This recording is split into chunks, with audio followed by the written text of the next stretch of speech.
Israël se bat contre une puissance qui déclare depuis des décennies vouloir l'anéantir. Vous dites qu'Israël est en train de prévenir une nouvelle Shoah en ce moment?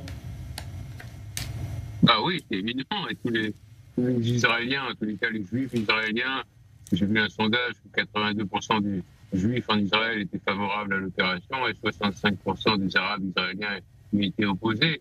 Les Juifs israéliens comprennent très bien que les menaces doivent être prises au sérieux, qu'un régime qui pendant 40 ans a dirigé toute sa ressource financière qui était considérable, c'est-à-dire des milliers de milliards de dollars issus des hydrocarbures, vers la volonté de construire des bombes atomiques, de les dissimuler sous 80 mètres de montagne.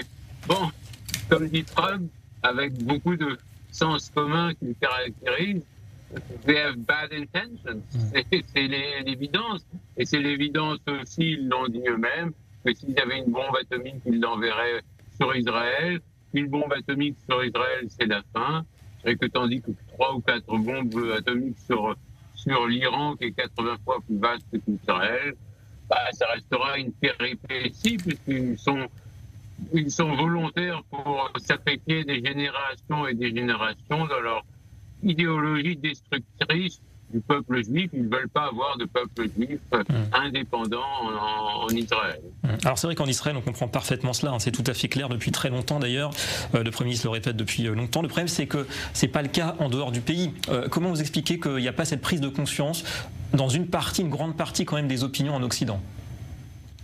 Il y a cette prise de conscience aux États-Unis, il n'y a pas cette prise de conscience en Europe, parce que d'une part, il y a une forte population musulmane dont les dirigeants doivent tenir compte, et aussi parce que il y a une forme de jalousie de voir un petit État de 9 millions d'habitants qui fait la taille de la région de l'Île-de-France tenir tête à la Syrie, au Hezbollah, au Hamas, au Yémen, à l'Iran, à l'Irak, avant à l'Égypte, etc. Oui, il y a une forme de jalousie. On n'a pas tellement changé depuis l'homme préhistorique. Hein. Le peuple juif était dans les ghettos il y a 2 siècles. Il est sorti dans les ghettos, il a acquis en raison de la soif d'études qu'ils avaient tout de suite, ou presque tout de suite, quand ils sont sortis des ghettos, ils étaient relégués. Ils ont acquis une situation financière souvent enviable. Hein. Les grands dirigeants, les Rothschild, ceux qui ont construit les chemins de fer en Europe étaient juifs. Et donc, ça a créé de la jalousie. C'est humain, hein, mais ça a entraîné aussi cette jalousie, ça a entraîné aussi la Shoah. Et là, Israël prend la place du juif, et surtout la gauche et l'extrême gauche, et même le centre, on le voit avec le président Macron, eh bien, en viennent presque à vouloir protéger les mollahs plutôt que de soutenir un régime israélien qui est le régime qui est le plus proche d'eux, qui partage les mêmes valeurs.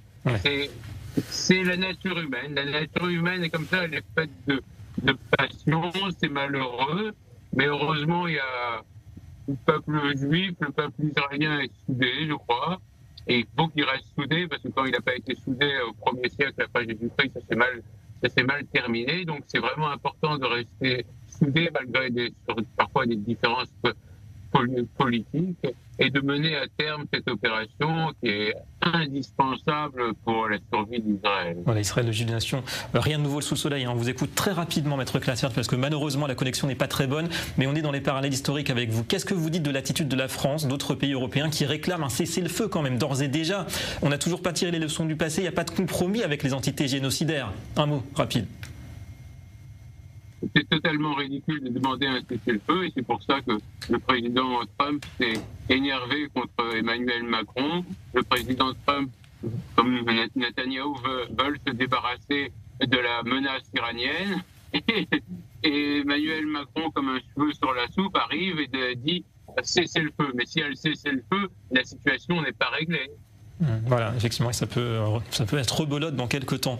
Merci beaucoup à vous, Maître Arnaud Klarsfeld, d'avoir répondu en direct.